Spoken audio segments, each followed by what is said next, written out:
पहिलं इंग्रजांना खाल्लं, त्याच्या आधी आदिलशाही, निजामशाही, कुतुबशाही, राजाकारी. अरे 1000 वर्ष या गोरगरीब मातेची सेवा करणाऱ्या शेतकऱ्यांना साऱ्यांना खाल्लं. भारत स्वतंत्र झाला, 75 वर्ष झाले. ह्या मादरचोद हरामखोर नालायक आमदार, खासदार, मंत्री, संत्री, सरकारी अधिकारी यांनी गोरगरिबाला त्या ठिकाणी लुटलं.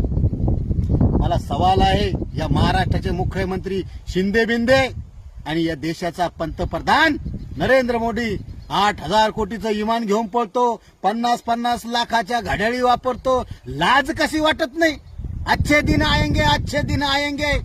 व्यापाऱ्याचे अच्छे दिन आले, शेतकऱ्याचे का आले नाही? सर्व्हिसवाल्या, नोकरीवाल्याचे लोकांचे अच्छे दिन आले. अरे एक साधा तलाठी 18,000 रुपये पगाराच्या तलाठीचे 2-2 कोटीचे घर आणि 2-2 50-50 लाखाच्या गाड्या कुठून येते या? अरे हा तहसीलदार, हा बीडीओ, कलेक्टर